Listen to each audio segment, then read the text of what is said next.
Estamos ao vivo. Graças a paz, queridos, boa noite. Nós estamos iniciando mais um Está Escrito e esse tempo é um tempo de compartilhar um pouco mais das Escrituras. Nosso coração se alegra toda segunda-feira em poder compartilhar e transmitir um pouquinho mais daquilo que Deus tem gerado no nosso coração. Mais um dia, Pastor Ricardo. Bênção, paz para todos. Mais uma vez a gente está aqui, segunda-feira, para fazer o povo dormir um pouco mais tarde. Quem ama a palavra, e a gente vai caminhando aí para a glória de Deus. Mais um dia para a gente falar de escatologia. Mais um dia. Mais um dia. Agora vamos ver aonde que a gente vai chegar hoje. A questão é essa, a gente não sabe por onde começa e não sabe por onde termina. É como Jesus falou, né?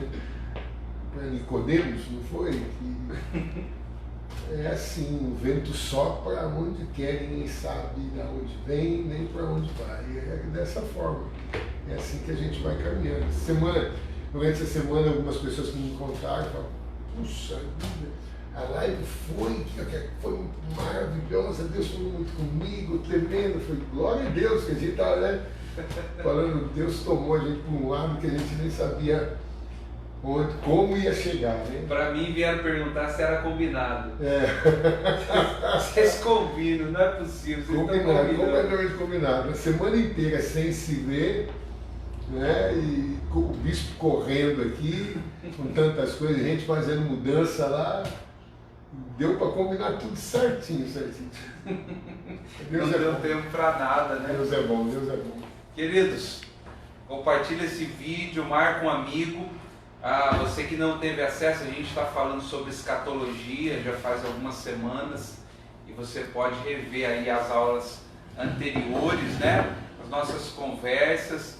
No YouTube você acessa lá o canal do Está Escrito e você pode ter ali todas as lives, a live dos patriarcas, agora sobre escatologia, para a gente viver esse tempo de aprofundamento bíblico, porque, como a gente vem falando, pastor Ricardo, é um assunto importantíssimo, porém deixado de lado por causa de paradigmas por muitos cristãos. É medo, é aquela nuvem que existe de mistério. Será que é aquilo mesmo? Não é? A falta da figura interpretada. Às vezes, por ser um livro com uma linguagem bastante simbólica, né? com figuras, com tipos, com símbolos, então muitas vezes a pessoa deixa de lado, né? Às vezes por ser complexo, controverso, né? Às vezes muitas pessoas falam, nem vou ver. Mas é interessante que quando a gente fala sobre um tema, é um dos livros que as pessoas mais pedem, é o livro do Apocalipse. A gente está falando de escatologia, mas se você vai falar de algum tema, coloca lá uma enquete, Apocalipse, milênio, volta de Jesus. Então fica aquela coisa, e muitas pessoas, por curiosidade, outras por medo, né, quer saber como é que vai ser, o que vai acontecer, vai ter um arrebatamento, não vai ter um arrebatamento, né, se passar pela tribulação, vai ter salvação, não vai ter salvação. Então tudo isso daí cria um clima nas pessoas, que as pessoas ficam curiosas. Eu vou aproveitar isso que o pastor Ricardo está falando. Nesses últimos anos, a gente percebeu que dentro da literatura evangélica apareceram muitos livros, como por exemplo, a Divina Revelação do Céu. Sim. Como se aquilo que a gente já tivesse como revelação não fosse o suficiente.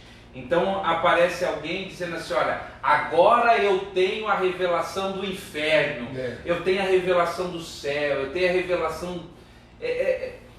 Essas pessoas ganharam mercado nesses últimos anos. Ver como as pessoas falta entendimento e as pessoas ficam ávidas por isso.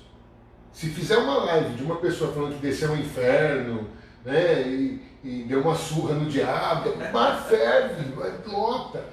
Quer ver uma coisa interessante? Teve um tempo atrás, que apareceu uma pessoa, uma mulher, e ela postou lá, mandou em WhatsApp, o pessoal compartilhava, mas a rodo, que ela já tinha ido do inferno parece umas 14 vezes. Falei, vai gostar do inferno assim lá longe, né? Rapaz, eu não quero nenhuma. Eu não quero, não vou nenhuma. A pessoa foi 14 vezes e voltou. E eu não sei como que o povo dava atenção para isso. Fervia.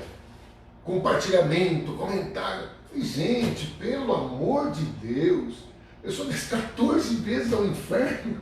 Falei, tem que gostar demais de lá, gente. Né? Eu gosto do Guarujá. Eu gosto do Guarujá. Tem gente que gosta do inferno. A divina revelação do céu. Eu acho interessante, sabe? Eu creio que a divina revelação do céu está aqui. João tem uma revelação tão profunda, tão maravilhosa, e descreve isso com tantos detalhes. Isso é lindo. Agora, eu não entendo como uma pessoa consegue ler. Desculpa se você já leu, se você é fã disso, mas eu não sei como uma pessoa consegue ler um livro da divina revelação do céu e não consegue ler a Bíblia, não consegue ler o livro de Apocalipse. Eu não entendo essas coisas. Pior ainda, quem vai ler a revelação do inferno, né? Que não é nem divina, mas é a revelação do inferno. Então eu não entendo essas coisas. Eu acho que é falta realmente de ler a Bíblia, é falta de cultura bíblica, né? Que nos nossos dias é uma coisa muito rasa, muito superficial. Então, mas eu creio, como nós estávamos conversando outro dia, que tem uma virada de chave aí. Porque vê como as escolas bíblicas, centros de aprofundamento bíblico, em São Paulo se faz uma escola que está lotando de gente. Tudo em torno da palavra. Tudo em torno, né? da palavra. As conferências de ensinamento. Então eu creio que isso é um despertar, e louvado seja Deus por isso. Louvado seja Deus por isso. Porque a necessidade do povo aprender é muito grande. O povo tem essa carência. E de repente pega um assunto como esse, que a gente está falando sobre céu, inferno, escatologia, e aparece alguém dizendo que teve essa revelação, que já está mastigado, não precisa de interpretação, não precisa linkar o Antigo Testamento com o Novo, ele já está ali. E eu parei um dia para folhear esse livro, para folhear mesmo, não para ler porque não é, mas para folhear. E eu comecei a ler e a ver a descrição que a pessoa colocava sobre o inferno, né? E eu disse, onde é que se encaixa a Bíblia aqui? Não existe Bíblia. Não é? Você tem uma visão ou uma revelação que não tem base bíblica nenhuma. E o povo adere aquilo como sendo de fato uma revelação bíblica, criando aí uma heresia profunda. Há um tempo atrás também, até um pouco antes da gente começar, o João estava comentando de um filme de um pastor que teve uma visão de que Jesus Cristo, Deus ia salvar todo mundo, sem distinção nenhuma, vai salvar todo mundo. E aí esse cara entrou numa piração que acabou, né, se perdendo completamente. Há um tempo atrás também, um pastor muito famoso, ele escreveu um livro, e nesse livro ele dizia que ele tinha subido ao céu e que Deus tinha falado para ele que Jesus estava chorando porque tinha falhado na sua missão. Eita! E ele estava lá porque Deus estava falando para ele que era a hora dele fazer alguma coisa. Eu falei, rapaz, o cara se coloca acima de Jesus Cristo. Esse cara, eu não sei o que foi. Ele cheirou cola, lembra a lata e come a tampa, o cara desse. Porque eu não sei, o cara se coloca, Jesus Cristo está chorando, o pai chama ele para ficar ali, porque tem uma... Eu falei, cara, não sei de onde esse cara tirou isso. Eu não sei, esses caras ficam loucos. Né? Então, e o mais incrível é que o cara pirar não me surpreende. Isso não me surpreende. Agora, o que me surpreende é um monte de gente que se diz cristão, que lê a Bíblia, entra numa piração dessa. E entra de monte. Entra. ele começa a reverenciar o cara como se ele fosse Deus. Como se fosse Deus. Aí até era de uma denominação muito conhecida, nem quero citar, e a denominação tirou o cara fora. Tirou, tá fora, não tem nada a ver. Isso não tem base bíblica, não tem sentido algum. Mas ele continuou o seu voo solo, né? Então eu não sei como que a gente consegue, como é que as pessoas conseguem embarcar nessas coisas. Essa só mostra pra gente essa urgência do retorno à Bíblia, né? Sim. Como a gente precisa voltar. Agora, a gente colocando aqui dentro do nosso tempo, uma coisa que a gente escuta muito, principalmente agora a gente falando sobre escatologia, as pessoas vêm e colocam assim: nós já estamos vivendo os últimos dias. Isso é interessante, né? O que o senhor acha? A gente já foi inserido nos últimos dias, os últimos dias estão à porta, os últimos dias vão ainda tardar a acontecer, porque é o assunto talvez básico da escatologia. Qual é o tempo que nós estamos vivendo? Porque se a gente também não fizer uma leitura de tempo, a gente não vai conseguir se posicionar em relação àquilo que a Bíblia diz que vai ou está acontecendo. Sim. Esses últimos dias, será que nós já estamos dentro deles? Eu ouvi muita gente, tenho ouvido, né, alguns estudiosos, aí outros nem tanto, que querem dizer que, como que se diz, né? A tribulação já começou, né? Que o anticristo já está aí. Então, agora, veja bem, dentro daquilo que nós já falamos em outras lives, né? A igreja é o corpo de Cristo. A igreja é o corpo de Cristo. Quando alguém pergunta para alguém assim, o que você é de Cristo? A pessoa fala, discípulo, ok, mas Cristo é o cabeça, e você é o quê? A pessoa fala assim, o corpo. Sim, você é membro do corpo.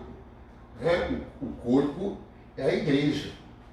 Então, quando a gente vê Cristo sendo flagelado, né, açoitado, o seu corpo sofrendo, já sofreu.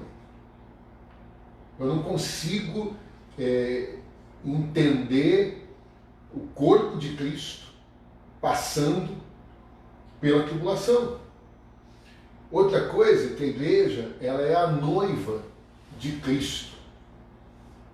E Paulo diz assim que o homem deve amar a sua esposa como Cristo amou a igreja, dando a sua vida por ela. Cristo deu a vida pela igreja, a sua noiva, para deixar a sua noiva passar pela mão do anticristo. Então, quando a gente começa a pensar nessas coisas, a gente começa a olhar pela Bíblia, os versículos da Bíblia, o contexto da Bíblia, fica complicado, e aí a gente acaba explicando. Então, como que nós já estamos passando? Como que nós já estamos passando? Não é? Então, isso é um ponto. Outra coisa que eu acho interessante é que, quando a gente começa a entender a profecia de Daniel, e aqui é uma base muito profunda para a escatologia. Não dá para falar de escatologia sem falar de Daniel. Só para você ter uma ideia, meu irmão, você que está aí assistindo a live, irmão, a irmã que está assistindo a live, o livro de Daniel é considerado o Apocalipse do Velho Testamento. O livro de Daniel é considerado o Apocalipse do Velho Testamento. Agora, dá uma olhada numa coisa que está escrita aqui, que é muito interessante, a partir, aqui ó, verso 24, Daniel capítulo 9, verso 24. Daniel capítulo 9, verso 24. 70 semanas estão determinadas sobre o teu povo e sobre a tua santa cidade, para extinguir a transgressão e dar fim aos pecados, para expiar a iniquidade e trazer a justiça eterna. selar a visão e a profecia e para ungir o santo dos santos. Vamos pegar só esse versículo. 70 semanas estão determinadas sobre o teu povo. Quem é o povo de Daniel? E a tua santa cidade. Que santa cidade é essa? É interessante que a Bíblia diz que quando os inimigos de Daniel armaram uma cilada para ele, perceberam que não ia conseguir pegar ele em alguma falta, então procuraram fazer alguma coisa sobre a religião de Daniel, a fé de Daniel. Então eles vão até o rei e convence o rei a fazer um edito que durante tanto tempo não poderia dirigir oração, súplica a ninguém a não ser ao rei. Porque naquela época os reis na antiguidade, eles se consideravam como Deus, como o faraó se considerava Deus, né?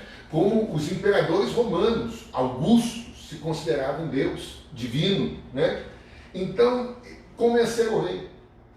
E o rei, com aquela soberba, arrogância no seu coração, está feito. Só que a Bíblia diz que Daniel, quando ele ficou sabendo disso, ele foi para a sua casa, subiu ao seu quarto, abriu as suas janelas para as bandas de Jerusalém e fez como era o seu costume, orar 3 vezes ao dia, voltado para Jerusalém. Então aqui já explica qual era a cidade de Daniel. Quem é o povo de Daniel? De que povo Daniel veio? Então está falando aqui, e aqui esse texto está falando do tempo do fim. Então aqui está explicando claramente que é isso aqui, essas 70 semanas que estão determinadas sobre o teu povo, a tua santa cidade, para quê? Espiar a transgressão, extinguir a transgressão, dar fim aos pecados, espiar a iniquidade, trazer justiça eterna, selar a profecia. A visão é a profecia, fechar, concluir, chegar ao fim do propósito. Era sobre o povo de Daniel, não é sobre a igreja.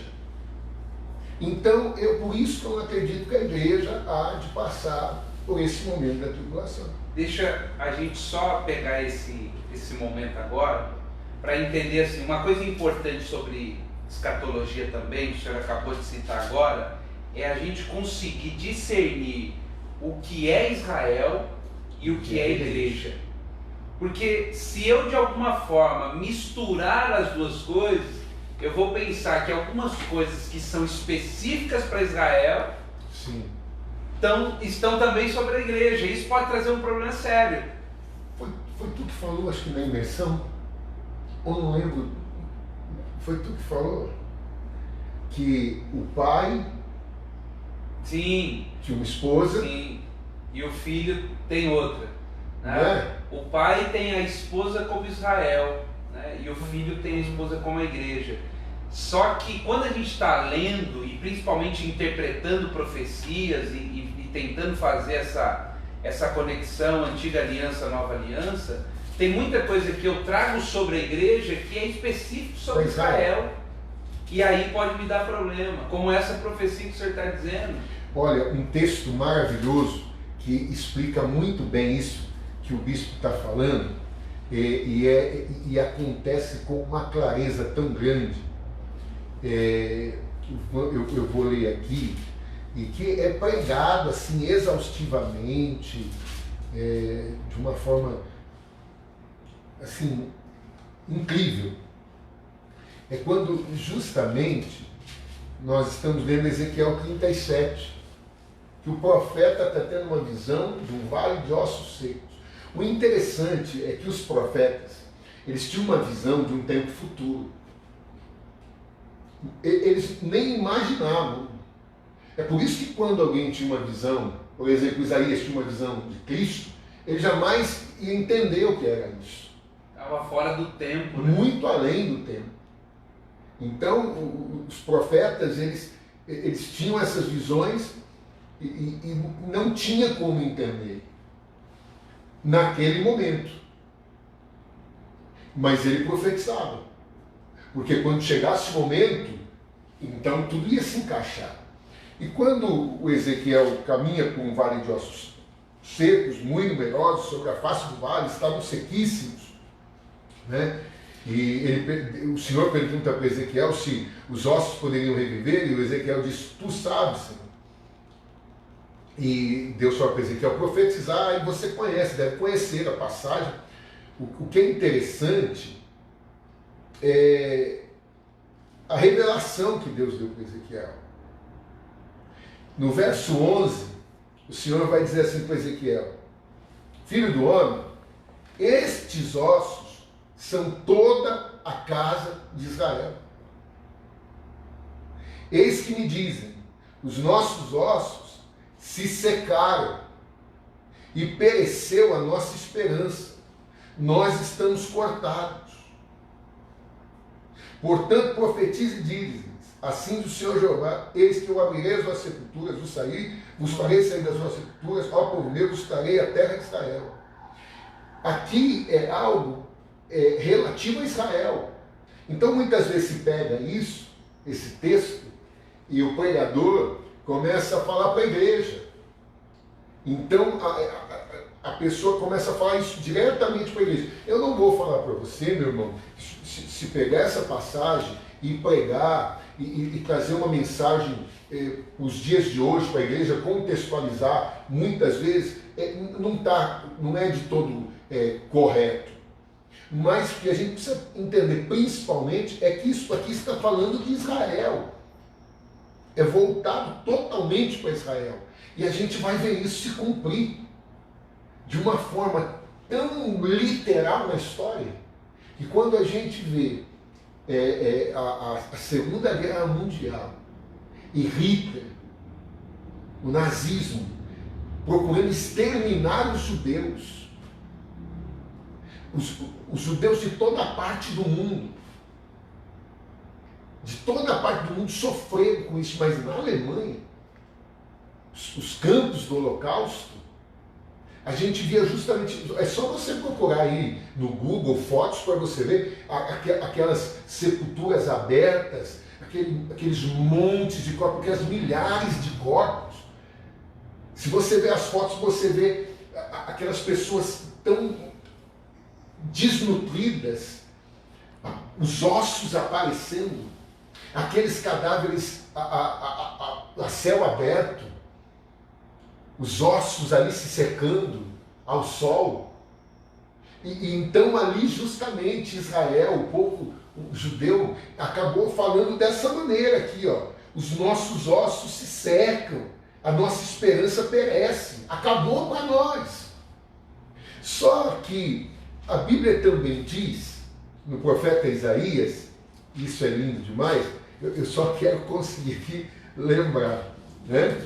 Que o Senhor fala que pode uma nação nascer em um dia? Pode uma nação nascer em um dia? E foi isso que aconteceu na história. Em 1948 foi decretado que Israel se tornaria novamente um Estado, uma nação. E os judeus de todas as partes do mundo começaram a voltar para Israel. Se dirigiam de todas as formas para voltar para Israel. Israel foi sendo reconstruído, nasceu em um dia. Então, irmão, quando o Billy Graham dizia que a Bíblia ela é mais atual do que o jornal que vai sair amanhã, nós não podemos duvidar. Então a gente vê tudo isso acontecendo. Agora, todas as profecias bíblicas se cumprindo.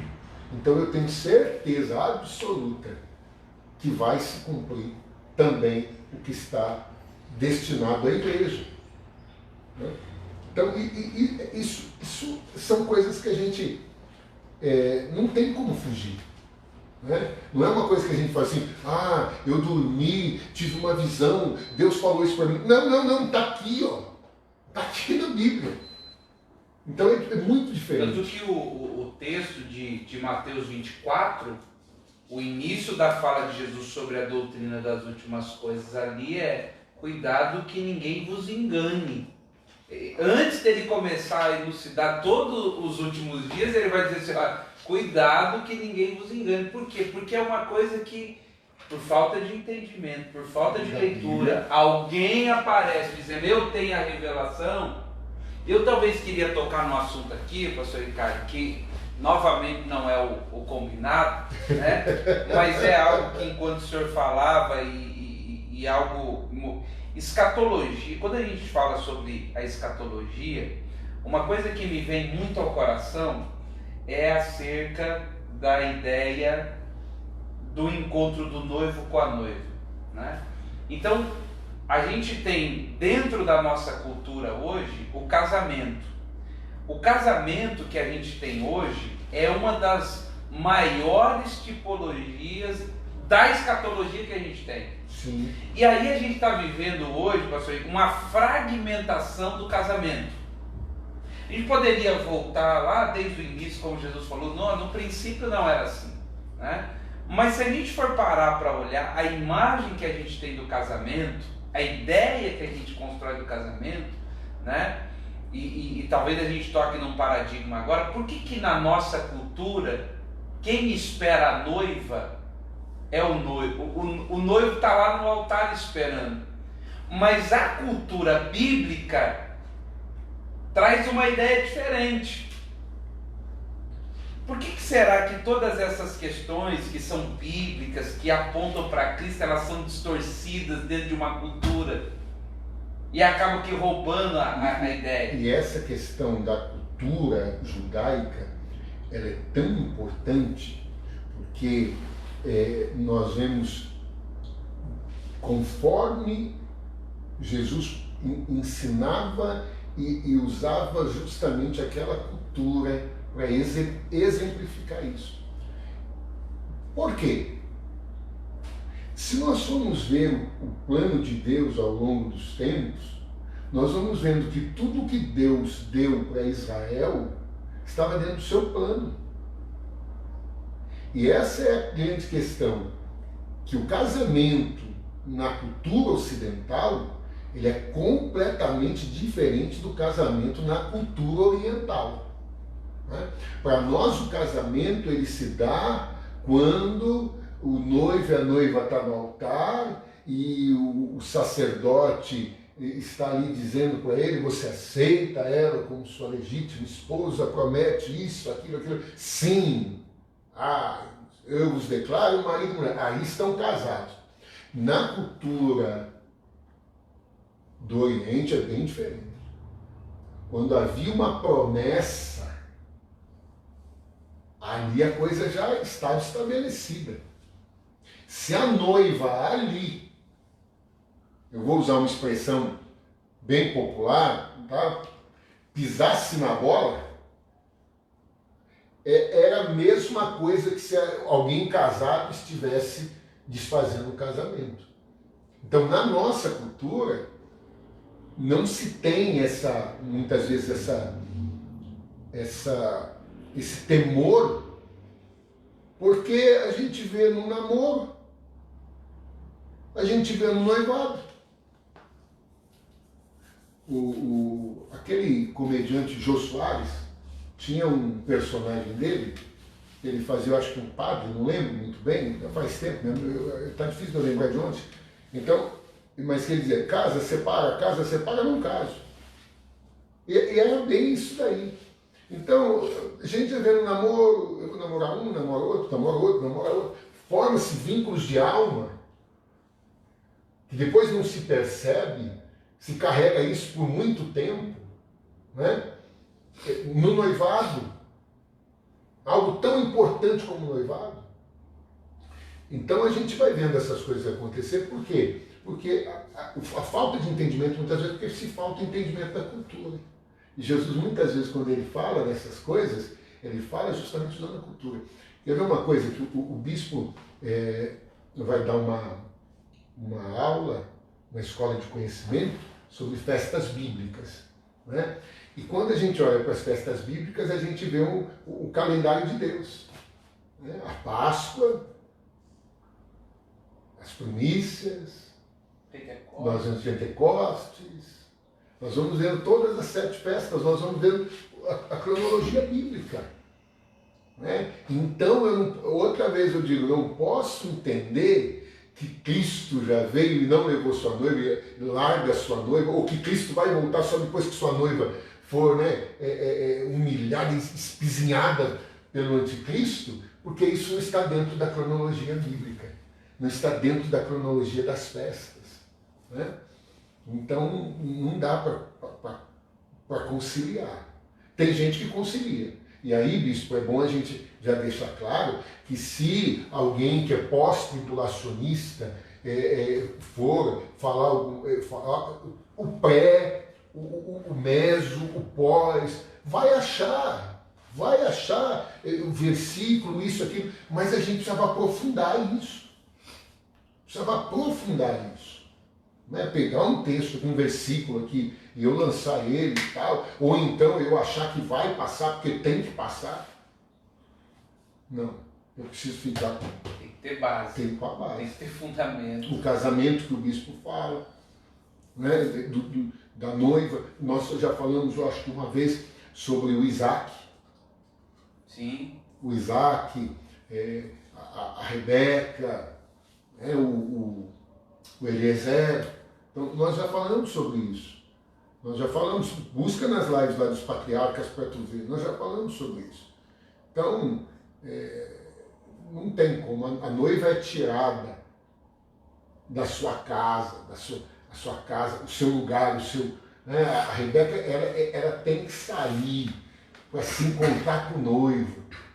Ela tem que sair. Só para a gente jogar uma pimentinha, tem alguma coisa aí, João? De alguém? O pessoal aqui, o Luiz Henrique de Campo Grande, ligado aqui, mandou um abraço. Lucas Iago dando paz aqui. O pessoal mais cumprimentando, mas pergunta ainda tá Você tranquilo. pode mandar a pergunta. Deixa eu falar uma coisa, pastor. Se a gente fosse pegar, por exemplo, só jogando uma pimentinha para a gente ampliar essa ideia. A gente, quando lê Cantares, por exemplo, de Salomão, a gente tem ali, quando o noivo chega e pega a noiva dormindo. E ali ele vai à porta, ela não abre a porta, e quando ela chega para abrir a porta, ele já tinha ido embora, né? E aí, quando ela sai à rua, a Bíblia diz que os guardas ali a espancam pela rua e ela fica ali. E aí algumas pessoas utilizam isso para usar, dizer, tá vendo? A noiva vai passar por um período de sofrimento. Sim. Porque o noivo veio, ela não entendeu, e aí ela foi... Como a gente entenderia isso dentro desse contexto? Como que a gente veria isso dentro desse contexto? Talvez isso seria o caso da primeira vinda de Jesus, e isso específico Israel, ele veio, mas Israel não conheceu, e vai chegar o tempo que Israel vai tentar ir atrás, olha, é ele, e aí vai passar por toda essa situação, ou isso é algo para a igreja também? Jesus disse que Israel não veria mais até que dissesse, bendito aquele que vem em nome do Senhor. Nós vamos ver isso profetizado em Zacarias, justamente Zacarias, falando que na sua segunda vinda ele vai pisar sobre o Monte das Oliveiras, o monte vai ser de cima a baixo, não é assim? E então diz que até os que os transpassaram se lamentarão e vão perguntar, e ele vai responder: eu sou aquele que fui ferido na casa dos meus amigos, né? Então eu entendo justamente isso. Alguém pode dizer, mas Salomão tipifica Cristo. Irmão, numa tipologia, nem sempre aquele personagem, ele não precisa tipificar uma pessoa sempre. Em todo tempo. Em tudo. Né? Nem sempre ele vai tipificar em tudo, sempre a mesma pessoa. Né? Agora, quando o bispo fala isso, olha, dá só uma olhada aqui nesse versículo aqui, ó, interessante, do livro de Apocalipse, capítulo 3, do verso 10. Olha aqui, ó, está escrito assim, ó: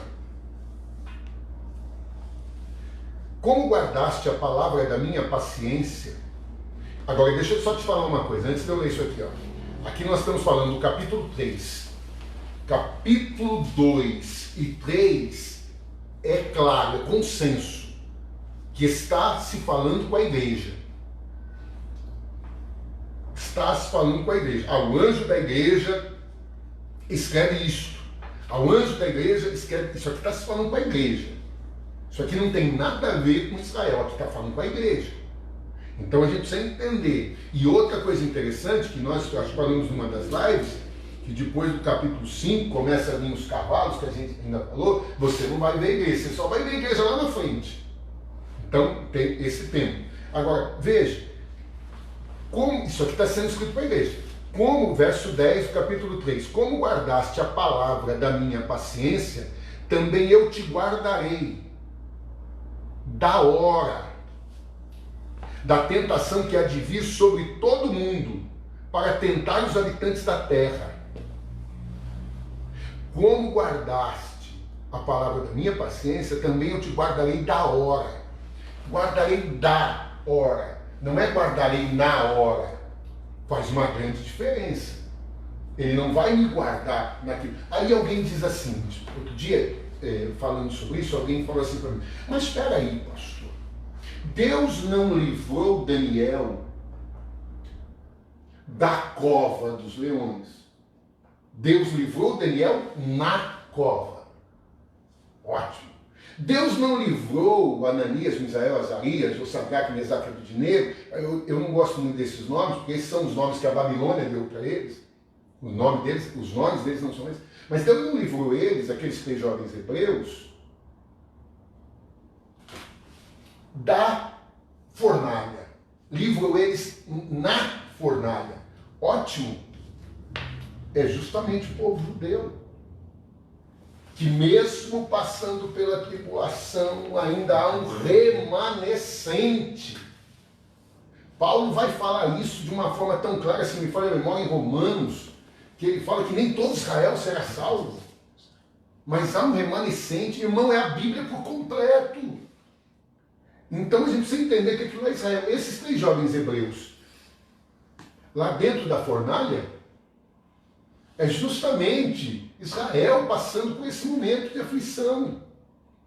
Porque, bispo, alguém vai falar assim, ó, aí a gente foi muito bom, porque a gente vai ver que a tipologia nem sempre aquela pessoa vai representar sempre o mesmo tipo. Né? Nós falamos agora há pouco de Daniel, quem é o povo de Daniel, e qual é a cidade de Daniel. Mas uma das coisas que as pessoas perguntam, né, aqueles questionamentos que a pessoa pergunta assim, puxa, se só Sadraque, Mesaque e Abednego, prefiro Ananias, Misael e Azarias, passaram pela fornalha, por que Daniel não passou? Será que Daniel se prostrou diante da imagem? Só passou os 3, Daniel, onde que Daniel estava? Ali o pessoal começa a viajar, Daniel deveria estar em uma das províncias, não, ali está escrito que em todas as províncias, em todo o domínio do reino da Babilônia, do Império Babilônico, tinha que se prostrar. Então, se Daniel estivesse lá na 127ª província, ele tinha que se prostrar. Então o pessoal falou, mas onde que estava Daniel? Ele se prostrou, não se prostrou? O nome Daniel significa Deus é meu juiz. Não é? Então Daniel já foi julgado. Daniel já foi julgado e não passa por isso. São os 3 jovens hebreus que vão representar Israel. Daniel já foi julgado. E por quê? Porque aquele que julga a igreja é Cristo. E a igreja, quando for julgada, ela não é julgada para condenação. Ela é julgada para receber o galardão. É o que é chamado de o tribunal de Cristo. Paulo mesmo fala, todos nós devemos comparecer perante o tribunal de Cristo, chamado na teologia de Bema, que representa aquele tribunal romano de quando eles iam receber um prêmio, né? Então não recebia condenação, recebia uma premiação. Então isso é muito importante. Então fica difícil. Nós seremos, a igreja será guardada da hora, não na hora. E é importante fazer essa separação Israel-igreja. Você está vendo que todo tempo essa questão Israel, igreja, está sendo desassociada para não ter essa convicção de que é a mesma coisa e que vão passar pela mesma coisa, porque senão vai ferir alguns textos bíblicos de maneira direta. Por exemplo, né, a igreja, ela tem um papel muito importante, mas mesmo sendo importante, algumas coisas não são atribuídas a ela como são atribuídas a Israel, que é o povo escolhido por Deus desde o Abraão. Sim. Agora, quando a gente olha, por exemplo, para o céu, Ricardo, talvez seja uma coisa importante, tem muita gente que fala sobre a questão dos 24 anciões. Então, mas o que retrata os 24 anciões? Porque durante todo o texto bíblico, a numerologia é muito importante. Mas a gente tem, por exemplo, o 24. Só que o 24 é uma soma de 12 e 12. Não é 24 aleatoriamente. É 24 porque é a soma de 12 com 12. A gente tem 12 tribos da antiga aliança, que percorre todo o antigo pacto, e a gente tem os 12 apóstolos, que vão percorrer toda a nova aliança. Então, você tem Israel, com as 12 tribos, e você tem os apóstolos com a igreja. Quando chega diante de Deus, as 12 tribos de Israel, junto com os 12 apóstolos, que formam os 24 anciões, que vão estar diante do trono de Deus. O trono de Deus vai estar diante dos 24 anciões, que é composto por 12 da antiga aliança, Israel, e os 12 apóstolos da nova aliança, que é a igreja. Mas também separados, 12 e 12, Israel e igreja. A divisão Israel e igreja, ela vai até o final. Ela não vai acabar, ela vai ser somada lá na frente. Mas Israel e igreja sempre vai compartilhar de promessas simultâneas, algumas simultâneas, mas algumas também completamente diferentes. O que é para Israel, o que é para a igreja. O que muita gente às vezes não entende é que, biblicamente falando, só existem 3 povos. Biblicamente falando, só existem três tipos de povo. Ou seja, Israel e a igreja e os gentios. Então veja, quem não era de Israel eram os gentios. Os israelitas já chamavam assim. Gentios você pode entender como gentes, povos. Então Israel era o povo escolhido de Deus. Quem não era de Israel é gente, gentios, outros povos. A igreja é formada de Israel, judeus e gentios. Então veja, Pedro, judeu, Tiago, judeu, João, judeu, André, judeu, Filipe, Bartolomeu, Natanael, são todos judeus. Mateus, Levi, judeu, e eles pregam o evangelho. Paulo, judeu, não é? Agora Paulo vai aos gentios, e aí se começa a pregar a eles, e eles vão aceitando a Cristo. Isso formou a igreja. Judeus e gentios formaram a igreja. Então agora nós temos Israel, que não creu no Messias, não creu em Jesus. Judeus e gentios que creram em Jesus formam a igreja. E gentios que não creram em Jesus. Então nós temos 3 tipos de povos. Então a gente precisa entender, tem coisas que são relativas a Israel, tem coisas que são relativas à igreja. Então tem que fazer essa desassociação. Agora, quando a gente não consegue compreender isso, a gente começa a misturar tudo. Só tem 3 povos então. Diante de Deus, 3 povos. O judeu, o gentil e a igreja. E a igreja.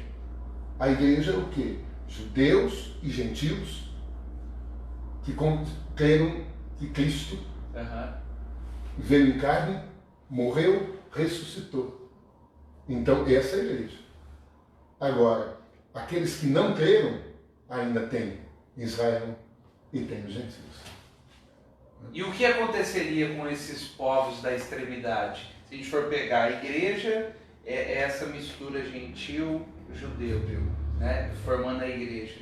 E esses povos da extremidade, que é o judeu e o gentil, como ficariam diante dessa questão? Da tribulação? Diante dessa questão escatológica, como ficariam o judeu e o gentil? É aí que a gente consegue perceber que a igreja não passa. A igreja não, a noiva. Porque a igreja tem a noiva e a igreja aposta. Né? Então é bom a gente deixar claro. A igreja não passa pela tribulação? Depende, a noiva não. A igreja é fiel. Agora, aí sim, Israel, porque essas 70 semanas estão determinadas sobre o teu povo e a tua santa cidade. É justamente ali que vai acontecer tudo, Jerusalém. Né? A gente vê, é só você ver os noticiários, a briga que está por Jerusalém, a disputa que está por Jerusalém. Então nós temos essas duas extremidades, como tu colocou, que justamente vão passar por essa tribulação. Né? Então a gente vai ver isso. Aliás, não vai ver isso. Isso é o que justamente vai acontecer. Bispo, olha que coisa interessante. Olha que coisa interessante. Eu vou voltar aqui em Atos.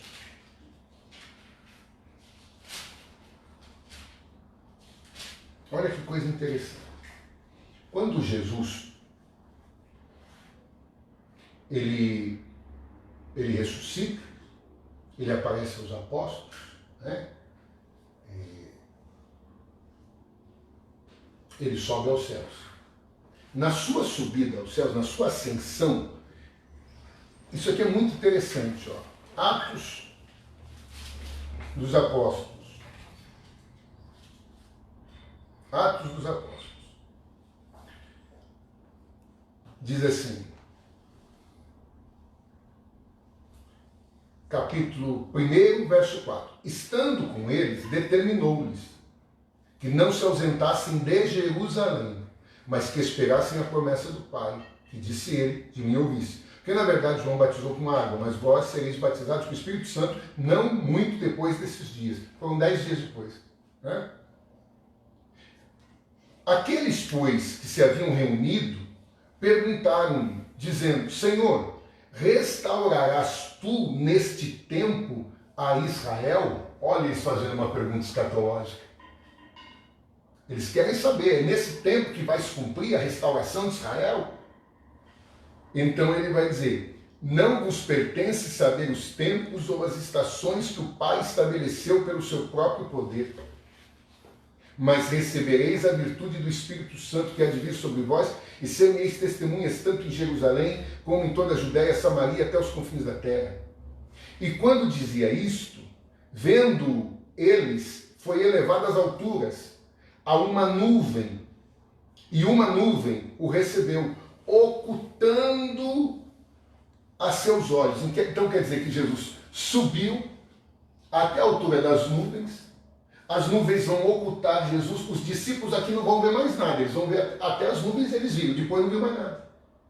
E aí a Bíblia vai continuar dizendo assim, ó, e estando eles com os olhos fitos no céu, enquanto ele subia, eis que junto deles se puseram 2 varões vestidos de branco, os quais lhe disseram, varões galileus, por que estáis olhando para o céu?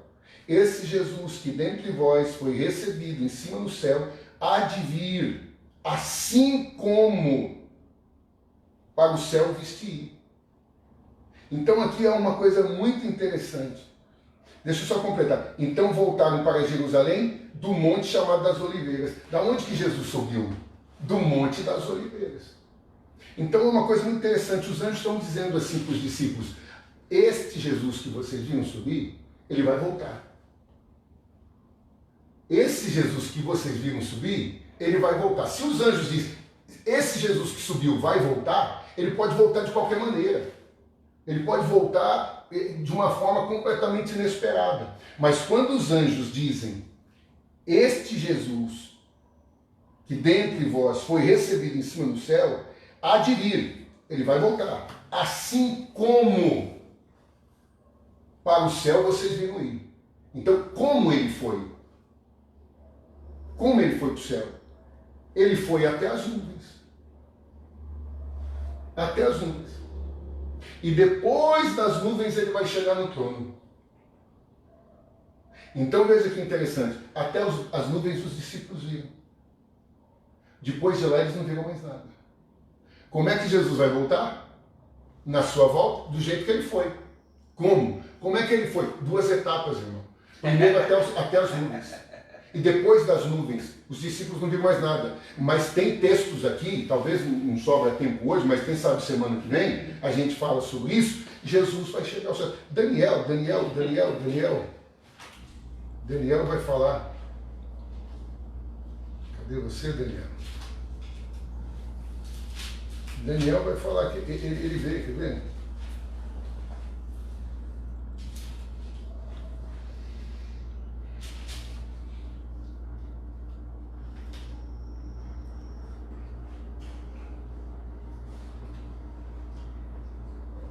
Tem algo aí, João? O Décio fez uma pergunta aqui sobre os 70 semanas. Enquanto o pastor vai ali localizando, o que tem aí? Ali, tem uma dúvida sobre essa profecia. Ela não está sendo cumprida por causa dos gentios ou porque o tempo de Deus não é igual ao nosso, atemporal, sobre as 70 semanas? Fala de novo para ver se a gente entendeu como deveria. Tem uma dúvida sobre essa profecia. Ela não está sendo cumprida por causa dos gentios ou porque o tempo de Deus não é igual ao nosso tempo? Ele diz que é atemporal. Vamos elucidar isso aí. Acho que é no capítulo 9 que tá falando. São 70 semanas. As semanas não são semanas como nós entendemos. As semanas de Daniel, porque para nós semanas são 7 dias, né? Começa no domingo, alguns dizem na segunda. Começa no domingo e vai terminar no sábado. Isto é chamado de semana para nós. Para o judeu, lá no livro de Levítico, está falando de semanas como anos. Semanas de anos. Então essas 70 semanas de Daniel, cada semana são 7 anos, porque o Shabuá para o judeu não são apenas 7 dias, é um ciclo de 7. Você vai ver isso na Bíblia toda, esses ciclos de 7, marcando o ano do jubileu, no 49º ano, 49, 7 vezes 7. Completando os 49, no 50º era o jubileu, onde a pessoa era livre, não é? Então nós vamos ver que semana para ele, para Daniel, que foi trazido para Daniel, semanas são 7 anos. Então quando você pega 70 vezes 7, vai dar 490. Isso aí muita gente já conhece, porque quando fala que tem que perdoar 70 vezes 7, todo mundo já faz a conta. Mas 70 semanas de Daniel são 490 anos. E se você pegar historicamente, esta semana, a primeira semana vai começar no capítulo 9, quando está escrito assim, ó, verso 25: sabe e entende, desde a saída da ordem, para restaurar e para edificar Jerusalém até o Messias, o príncipe, 7 semanas e 62 semanas. As ruas, as tranqueiras se reedificarão, mas em tempos angustiosos. E depois das 62 semanas será tirado o Messias, e não será mais. E o povo do príncipe que há de vir destruirá a cidade e o santuário. E o seu fim será como inundação, e até ao fim haverá guerra, e estão determinadas as soluções. Aqui ele vai falar outra coisa. Ele firmará um concerto com muitos por uma semana. E na metade da semana fará cessar o sacrifício e a oferta de manjares. e sobre a asa das abominações virá o assolador. E isso até a consumação. E o que está determinado será derramado sobre o assolador. Então, vamos ver. Essa 7 semanas, ela dá início quando, está escrito aqui, quando sai a ordem para restaurar e para edificar Jerusalém. Isso vai se cumprir no livro de Neemias. E para não dar um nó na cabeça, porque a pessoa lê a Bíblia e ela vai ver Neemias aqui atrás. E depois ela vai ver Daniel lá na frente. Então, mas peraí, como no livro dele voltou no tempo? Não. Daniel é antes que Neemias. Daniel é o começo do cativeiro. Neemias já é o final do cativeiro.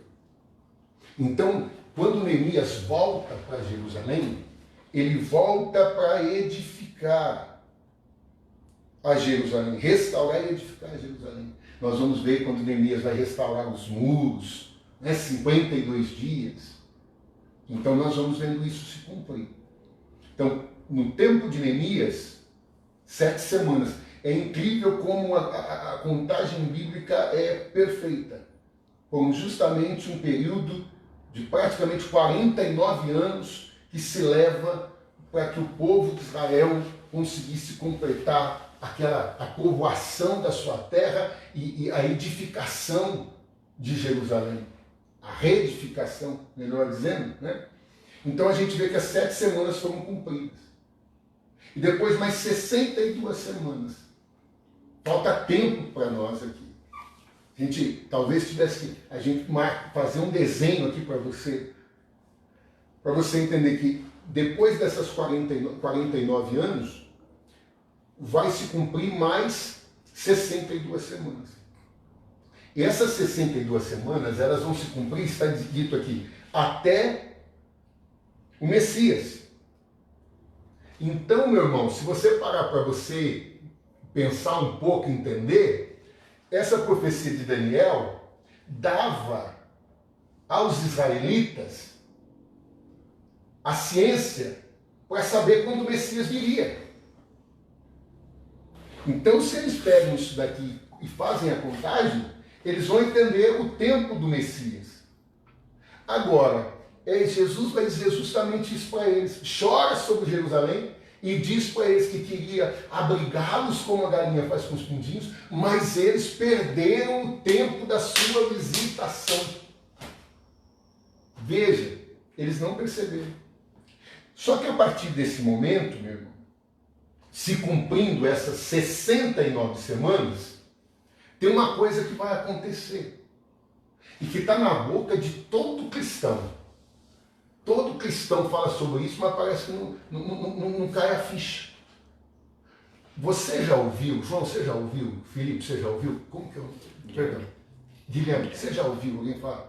Quando vai evangelizar, bota um pânico, né, no incrédulo e diz assim, meu irmão, você precisa aceitar Jesus, porque a porta da graça vai se fechar. Não é verdade? Agora, se a porta da graça vai se fechar, porque ela abriu. Quando ela abriu? Porque estas 70 semanas estão determinadas sobre o povo de Daniel. Mas alguma coisa aconteceu. E o que é isso? A porta da graça se abrindo. Quando a porta da graça se abre, o irmão perguntou, o tempo de Deus é diferente do nosso? Justamente.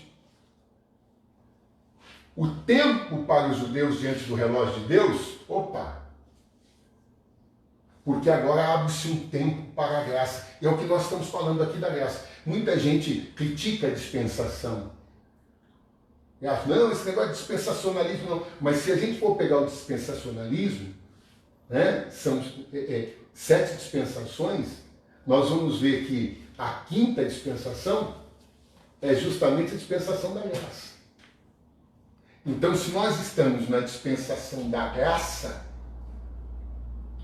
certo? É para a igreja. Então, Israel não entrou. O que entrou foi o quê? Aqueles que creem em Jesus.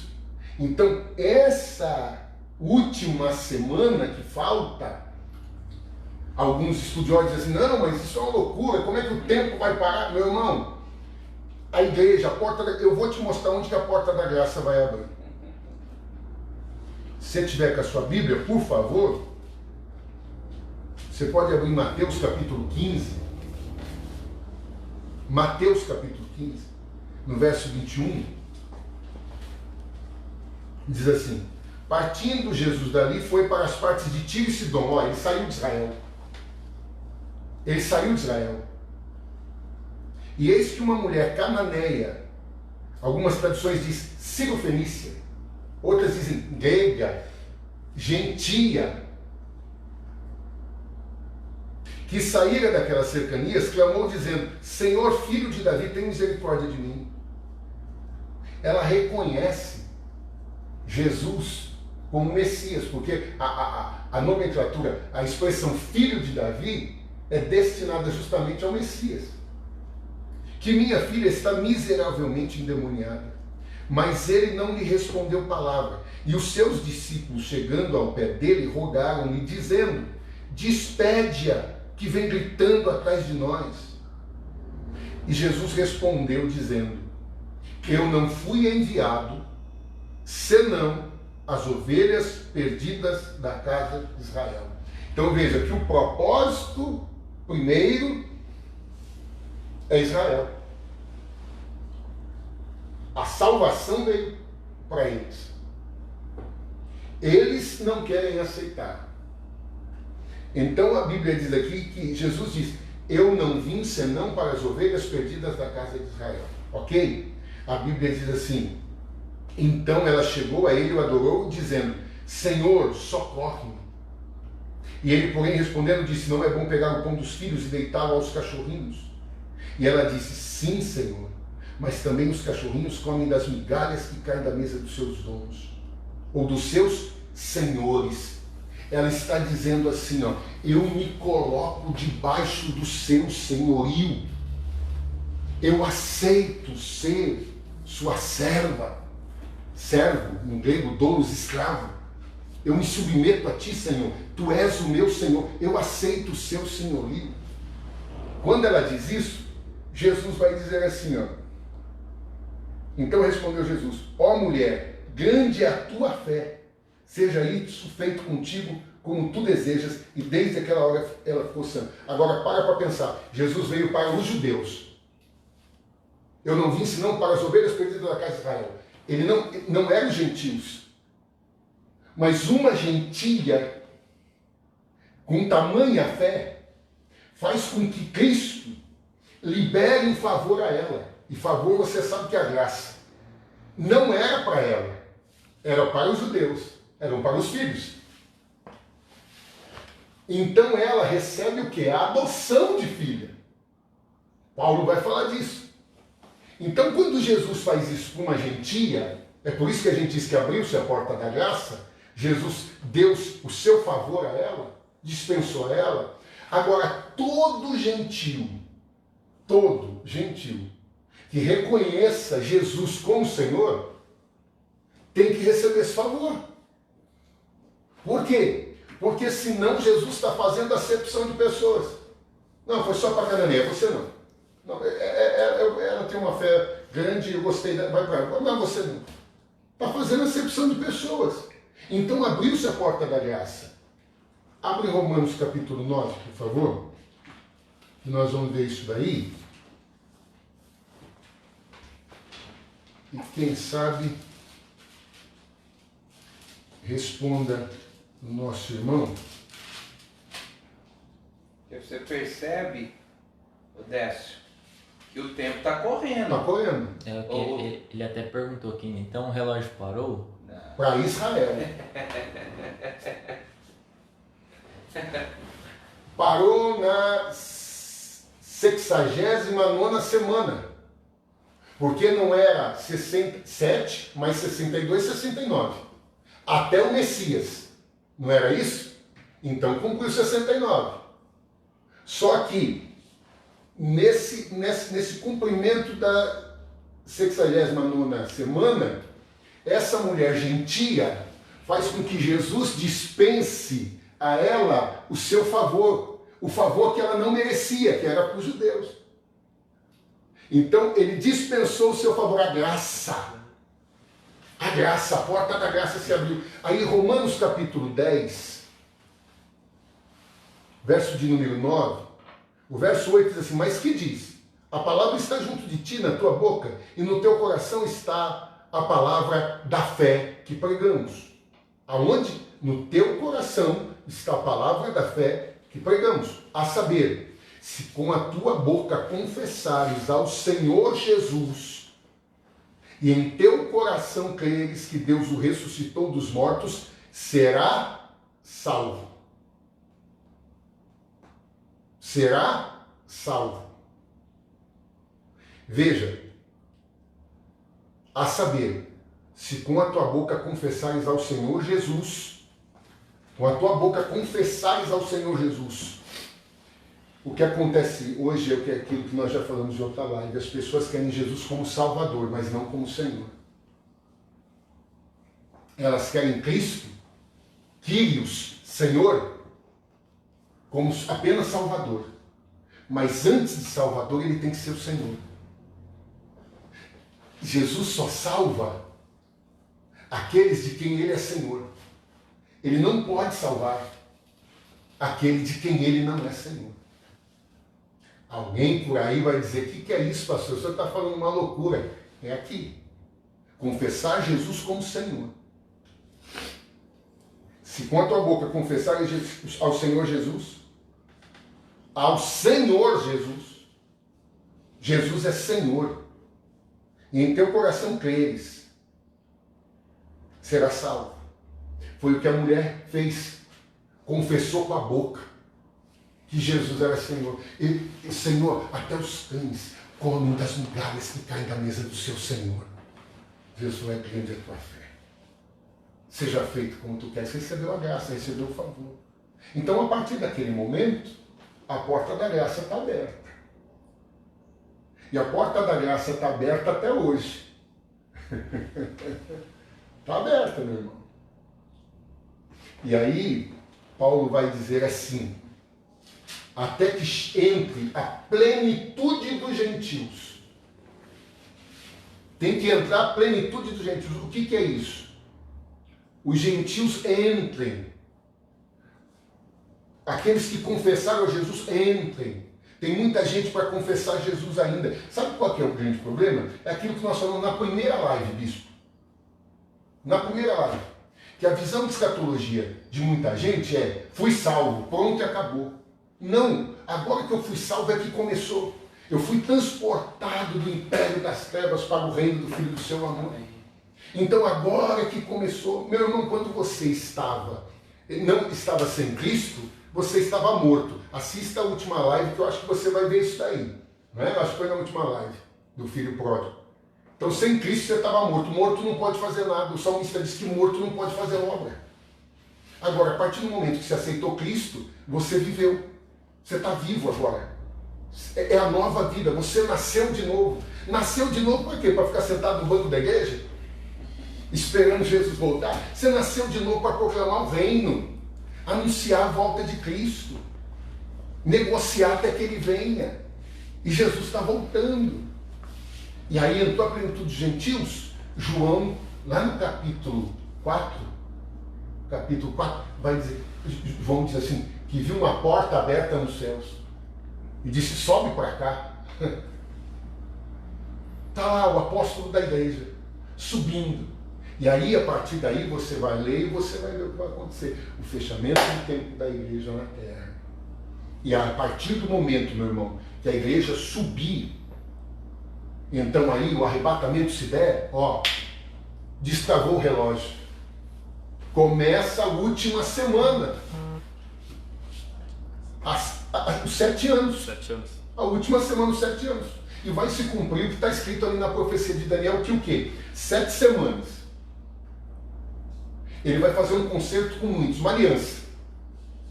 Certo? E na metade dessa aliança ele vai quebrar. Lembra do cavalo que nós falamos na última live? O branco. cavalo branco, cavaleiro, aquele, o primeiro cavalo, o cavalo branco, e muita gente acha que aquilo lá, ali é o evangelho. Não, meu irmão, os primeiros 3 anos e meio é de paz. O anticristo vai ser venerado, todo mundo vai achar que ele é o Messias. Só que no final desses 3 anos e meio ele vai se revelar. Você vai perguntar por quê? Você vai perguntar por quê que ele vai se revelar? Vamos ver se alguém quer, né, bispo? Tem alguém aí, João? Se tiver alguém aí, né? Não tem. Tem um pessoal aqui ainda firme e forte. Jesus. Por que ele vai se revelar? Por que vai acabar a paz? Por que agora vai vir o cavalo vermelho? Né? Por que o cavalo vermelho, agora chegou o tempo do cavalo vermelho? Lembra dos 3 jovens hebreus? Eles acham que as coisas não estão conectadas, bicho. Lembra dos 3 jovens hebreus, queridos? Por que os jovens hebreus foram lançados na fornalha ardente? Tipo da grande tribulação. Diz aí você que come Bíblia, você que ama a Bíblia. Por que eles foram lançados? Porque o rei não foi com a cara deles. O rei não gostou muito deles. Por que os 3 jovens foram lançados na fornalha ardente? Simples, não? Até no departamento infantil as crianças acho que sabem. Por quê? Porque eles não quiseram se prostrar diante da imagem, daquela estátua que foi levantada. Meu irmão, o anticristo, ele quer ser adorado como Deus.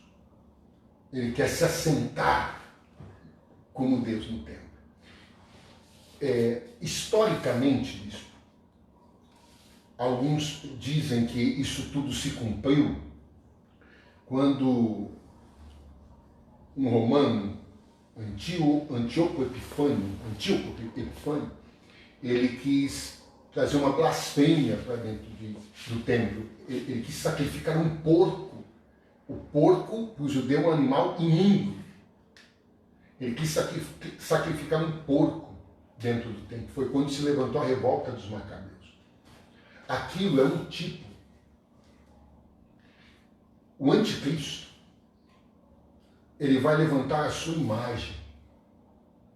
Está escrito em Apocalipse sobre a imagem da besta.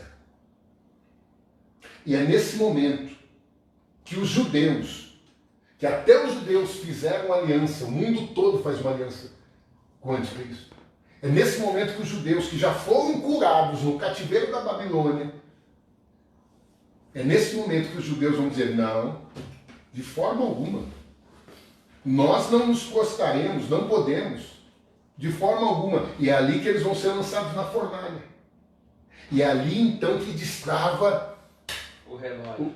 Os 3 anos e meio se findam de paz e começa o tempo chamado literalmente de grande tribulação. 3 anos e meio até que Jesus volte. Jesus pise os pés. Da onde que Jesus subiu? Do Monte das Oliveiras. Então, ele foi até as nuvens. E das nuvens ao trono. Na volta, ele vem do trono às nuvens. E a igreja sobe. E vai lá, o tribunal de Cristo e tudo mais, durante esses 7 anos. Que lá não vai se perceber 7 anos, né? No céu você não percebe tempo. Agora, no findar desses 7 anos da tribulação, Jesus que já veio até as nuvens, agora ele desce literalmente até a terra. E põe os seus pés no Monte das Oliveiras. O monte se fende de alto a baixo. Então isso é muito lindo, isso é muito profundo. Isso é um assunto só para a próxima. É muito lindo, é muito profundo. Eu até digo, bispo, que numa live, fazendo live, é difícil. Porque isso são coisas de semanas. E isso a gente precisava estar presencial. E é uma construção. Sabe, a gente fala aqui de uma forma muito rápida, falta textos ainda. Então isso seria muito importante, bem mais produtivo quando é presencial. Sabe, quando pode se anotar, quando pode se perguntar, peraí, não entendi, então é muito mais profundo. A gente pode entrar com todos os textos, né? Agora, numa live, não sei nem quantas horas, acho que até extrapolou, né? Não dá. Mas eu imagino. 1h15. 1h15. Em 1 hora, não dá. É muita coisa. É muita coisa. Mas, queridos, deixa eu falar uma coisa. O pastor Ricardo, junto com a Missão da Fé, está num novo endereço. Novo endereço. Qual o endereço Rua lá? Floresta 1054. Rua Floresta 1054. Que eu tenho aqui que fazer justiça e fazer menção, um agradecimento que esse meu amigo foi um canal de bênção nas nossas vidas. Veio posso dizer, uma proposta, né, para o bispo, e o bispo disse, não, eu não estou interessado, mas me ligou, né, logo em seguida, e nós estávamos numa situação que realmente para nós seria muito importante. Então nos abençoou muito, bispo, Cristiane, né, se não estiver vendo agora, eu creio que depois, no momento que veio, quero agradecer muito, foi um canal de bênção tremendo na nossa vida. Então agora nós estamos ali na Rua Floresta 1054. Tem sido um tempo realmente novo. Glória a Deus. Tem sido muita bênção mesmo, muita bênção. Então você aí já sabe, Rua Floresta 1054. 1054. Isso. Você pode aí agora chegar, vai ter ali um ambiente bacana para você glorificar a Deus. Pastor Ricardo, pastora Cleide, está lá pronto para recepcionar vocês. E a gente vai seguindo esse curso que não sabe onde vai parar, né? Mas Deus é bom. A gente tem um sinalzinho aqui, irmão. Eu fico olhando aqui o olhinho do João, e sempre quando o olhinho do João começa a fechar, a gente sabe que chegou a hora de terminar. Vai dando farol baixo. Deu tempo, né? Glória a Deus. Mas são meninos de Deus que ajudam a gente aqui sempre, tá sempre aí na retaguarda. Joãozinho, Fê, hoje o Gui tá aí, e a gente louva a Deus pela vida deles, né? Bispo, deixa eu aproveitar aqui também que nós recebemos um convite lá, e eu creio que sexta-feira a gente vem para cá, né? Teve uma live já hoje, né? Da conferência. Sim, da conferência de mulheres. Bem-aventuradas. Então, começa sexta-feira. Sexta-feira, sexta e sábado. Sexta, 19h30. E aí no sábado uma programação mais estendida, né? Começando às 2 da tarde e até às 10 da noite. Vai ser aí um tempo muito bom para as mulheres. Então na sexta o pessoal vem para cá para dar glória a Deus também. Em nome de Jesus. Nós vamos estar juntos. Vai ser bênção mesmo. Querido, Deus abençoe a sua vida, a sua semana, a sua família, o seu trabalho. E que você tenha aí uma semana mais que abençoada. Semana que vem a gente está de volta aqui na segunda-feira, para a gente conferir mais o que está escrito nas Escrituras. Glória a Deus. Meu amigo, Deus abençoe. Obrigado por esse tempo precioso. Mais uma semana. Felipe, João, Guilherme, Deus abençoe. Deus abençoe sua vida. Tenha uma boa noite. Fique na paz do Senhor Jesus. Shalom.